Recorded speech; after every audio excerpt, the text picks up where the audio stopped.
अस्सलाम वालेकुम, welcome to my Rubina Shah vlog, जो मेरा नया चैनल स्टार्ट हुआ है। तो आज की जो मेरा व्लॉग है वो कज़न सिस्टर मेरी मेमूना के घर का, उसका लाइफस्टाइल, उसके साथ क्या क्या चेंजेस हुई और किस तरह की ज़िंदगी गुजारी। तो चले स्टार्ट करते हैं आज का व्लॉग मेमूना के साथ।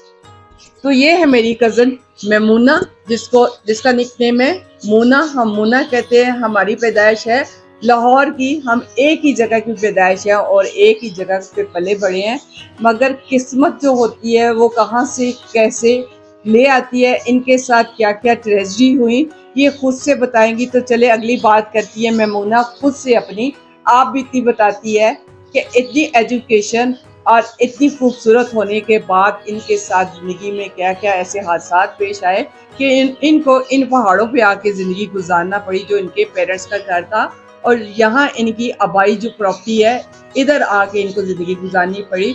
तो मूना से खुद पूछते हैं। जी मूना, आप बताएं। बहुत शुक्रिया चिड़िया। असल में मेरे पेरेंट्स की डेथ 2009 और 2010 में just with the difference of 6 months की जो है उनकी डेथ हो गई थी। तो मैं उनके बाद जो है कुछ अर्सा अपनी बहन के घर भी रही, और फिर मैंने मुजफ्फराबाद में भी कुछ अर्सा एक एजुकेशनल कॉम्प्लेक्स में जॉब की, और मैं फिर उसके बाद यहाँ पे आ गई एबटाबाद में इस टूटे फूटे हुए घर में।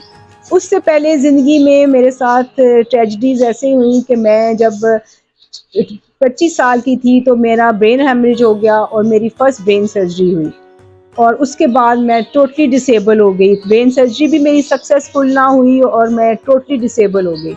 और लेकिन ये है कि अल्लाह पाक का मैं शुक्रगुजार हूँ, इसलिए कि उसने मुझे हिम्मत भी बहुत ज़्यादा दी है, आजमाइशें दी हैं तो हिम्मत भी साथ जो है वो बढ़ाता चला गया।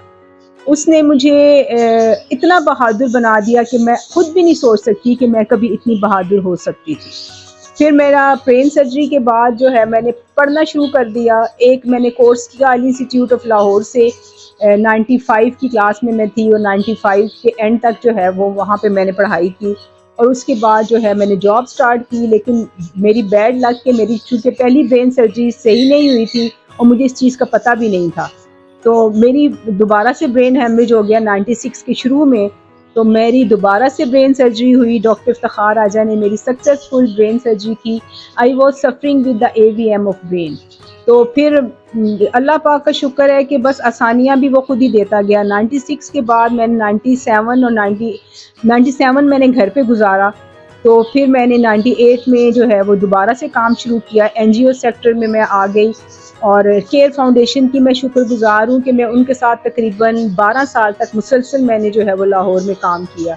आई had been working in different government schools as a teacher, as a coordinator, and to some extent मैं वहाँ पर ट्रेनिंग्स भी देती रही। गवर्नर हाउस के गर्ल्स स्कूल में मैंने तकरीबन 7 साल तक मुसलसल काम किया।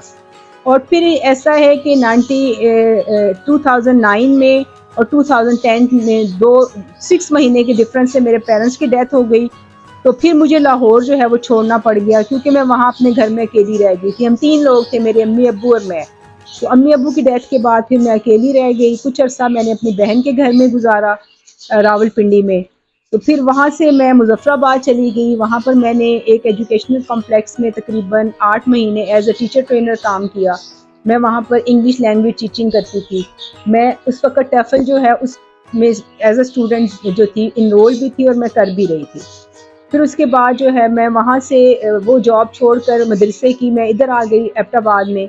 ये मेरा घर बिल्कुल टूटा फूटा हुआ था, इसकी बाउंड्री वॉल फ्लैप्स हो चुकी थी, तो वो मैंने रिपेयर करवाई। और उसके बाद मैं थोड़े बहुत सामान के साथ यहाँ पर सेटल्ड होकर बैठ गई। बस अल्लाह पाक की ज़ात होती है ना, वो अपने बंदों को कभी भी उनकी इस्तिताअत से ज़्यादा नहीं आजमाती है। मैं यहाँ पर मुझे एक बड़ी अच्छा IRC का प्रोजेक्ट मिल गया, जिसकी बेस पे मैंने अपने इस टूटे फूटे घर को जो है वो रेनोवेट करवा लिया अल्हम्दुलिल्लाह। इस इन बिटवीन मैं इस घर में बहुत बुरी तरह से मैं डिसेबल हूँ, तो बहुत बुरी तरह से गिरने की वजह से मैं ज़ख्मी भी हुई बहुत ज़्यादा। उस दौरान मेरा हेपेटाइटिस C जो है वो भी डायग्नोज हो गया। बट थैंक्स टू अल्लाह, अल्हम्दुलिल्लाह कि अल्लाह पाक ने मेरे लिए उसने भी आसानियाँ की कि मैं चूँकि IRC के साथ काम कर रही थी, तो उन्होंने मेरा मेडिकल जो है वो फ्री में मुझे प्रोवाइड किया, and I got my hepatitis C treated in during that period। मैंने अपनी डिसेबिलिटी के बावजूद पहले अली इंस्टीट्यूट से 1 साल का कोर्स किया, फिर मैंने अल्लामा इकबाल ओपन यूनिवर्सिटी बीएड भी किया, फिर मैंने एमए टैफल जो है वो भी ओपन यूनिवर्सिटी से किया। और एज अ टीचर और as a trainer I had been working with care foundation, IRC, Pakistan reading project and Fatmi educational complex.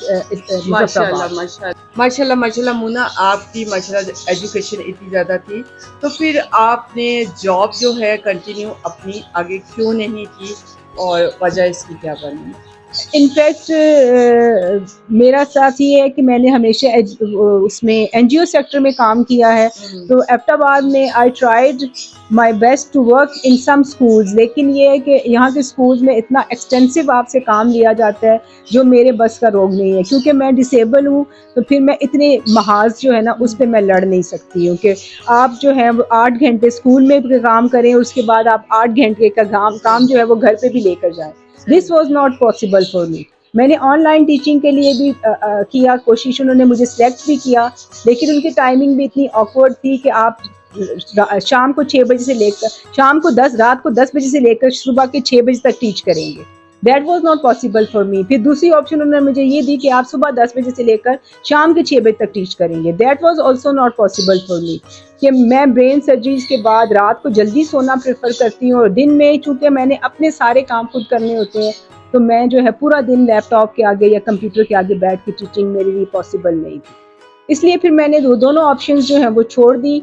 अब now I live at my home full time. मैं अब ये होता है कि मुझे टू सम एक्सटेंड मैं अपने एक्सपेंडिचर्स जो है वो मेरे फादर की थोड़ी सी पेंशन से और कुछ मेरी अपनी सेविंग से मैं जो है वो आई कैन मैनेज दैट, वो मैं कर लेती हूँ। और फिर उसके बाद ये होता है कि मैं इवनिंग में बच्चों को कुरान पाक पढ़ाती हूँ। I love to do that, कि मैं समझती हूँ कि शायद अल्लाह पाक ने मुझे इतने सारे इम्तहानों से गुजार के वो मुझे इसलिए यहाँ लेकर आया कि वो बच्चे जो कि कुरान पाक की तालीम से महरूम थे, मैं उनको कुरान पाक की तालीम जो है वो दे सकूँ। क्योंकि देहातों में जिसके इतना जो होती इस्लामी तालीम, कुरान पाक की तालीम इतना नहीं पेरेंट्स होते, वो इतना अवेयर ही नहीं होते। मगर अल्लाह ताला ने शायद मुन्ना को ये वसीला या ये ओहदा जो था वो इनके सर पे ताज अल्लाह ताला ने पहनाना था कि पूरे गांव के जितने बच्चे हैं ये खुद से पे करती हैं, जो कारियाँ आती हैं पढ़ाने के लिए, पूरे गांव को आवाज़ है कि जितने भी बच्चे बच्चियां आके कुरान पाक की तालीम हासिल करना चाहें तो फ्री में कर सकती हैं। इन्होंने पे करना है कारिया को, बच्चों की मदर या फादर्स ने नहीं पे करना। तो बाकी मुन्ना बताएंगी कि मुन्ना आपको सैलरी पैकेज क्या ऑफर होता था इधर आके, आपकी डिग्रीज को देखते हुए क्या कहते थे? इनफैक्ट मेरी डिग्रीज को देख के स्कूल्स में तो वो ऑलरेडी परेशान हो जाते थे कि मैडम आपकी तो इतनी डिग्रीज हैं।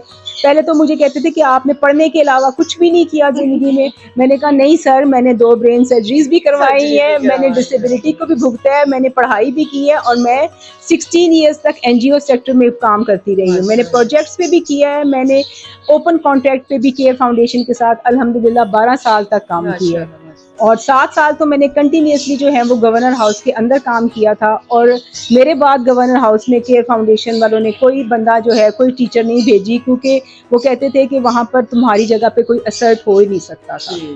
तो उसके बाद फिर मैं जब से एबटाबाद में आई हूँ तो अल्हम्दुलिल्लाह मैंने यहाँ पर आकर अपना एमए टॉफल भी कंप्लीट कर लिया, डिग्री भी ले ली। और उसके बाद मैं यहाँ बच्चों को फ्री ऑफ कॉस्ट पढ़ाती हूँ। किसी ने इंग्लिश पढ़नी है, ही और शी इज़ मोस्ट वेलकम। अगर किसी ने कुरान पढ़ना है वो भी आ सकता है। जिस तरह के उनको कुछ स्कूल के काम करवाने होते हैं, they come to me and I always welcome them without any cost. मैं कुछ भी किसी से नहीं लेती। और अल्हम्दुलिल्लाह मैं समझती हूँ कि अल्लाह पाक ने हर बंदे के लिए ड्यूटीज़ फिक्स की हुई होती हैं, और मेरी ड्यूटीज़ यहाँ लगनी थी, लाहौर से ख़त्म हुई तो यहाँ लगनी थी, तो उसने मुझे यहाँ भेज दिया। 2 बच्चे, एक क्लास 3 का बच्चा और एक क्लास 2 की बच्ची मुझसे कुरान पाक कम्प्लीटली जो है वो पढ़ चुके हैं अल्हम्दुलिल्लाह। और अब भी मेरे पास 5-6 बच्चे ऐसे आते हैं जो कि कोई 1 क्लास का है या कोई 2 क्लास का है, और अल्हम्दुलिल्लाह वो मेरे से कुरान पाक जो है वो पढ़ रहे हैं। तो ये था आज का मेरा टॉपिक, अपनी cousin sister Memoona, nickname Moona, कि जिसकी मैंने हिस्ट्री आपको बताई। उसने खुद अपनी ज़बानी बताई कि उसके साथ क्या क्या ऐसी ट्रेजेडी हुई कि लाहौर जैसे एक आबाद शहर को छोड़ के आके इन पहाड़ों पे ज़िंदगी गुजारना और किस तरह इस घर को उसने अपने लिए बसाया और अपनी मसरूफियात बताई। तो उम्मीद है मेरे और मुन्ना की बात को समझते हुए आप इस चैनल को या इस वीडियोस को, व्लॉग को मेरे ज़्यादा से ज़्यादा आप लोगों तक पहुँचाएंगे, ताकि दूसरे लोगों का भी हौसला मिलके बुलंद हो कि वो अकेले कैसे सरवाइव कर सकते हैं, एक माजूरी के बावजूद भी एक तने तनहा जिंदगी कैसे गुजार सकते हैं, किसी के आगे हाथ नहीं फैला सकते। तो मेरा मकसद मुन्ना के साथ वीडियो बनाने का ये था, एक तो उसकी बीमारी के मुतालिक बताने का, उसके डिसेबल हो जाने के मुतालिक बताने का, इसके बावजूद उन्होंने आके इस तरह अकेले इन पहाड़ों पे जिंदगी अपनी कैसे गुजारी और कैसे सरवाइव किया। तो उम्मीद है आज के मेरे व्लॉग को ज़्यादा से ज़्यादा आप शेयर कीजिएगा, सब्सक्राइब भी कीजिएगा, लाइक भी कीजिएगा। तो इसी तरह की मुख्तलिफ सी व्लॉग्स वीडियोस आपके पास बर वक्त इंशाल्लाह पहुंचती रहेगी। तो इजाज़त दे, मिलते हैं एक नए व्लॉग के साथ। अल्लाह हाफिज़।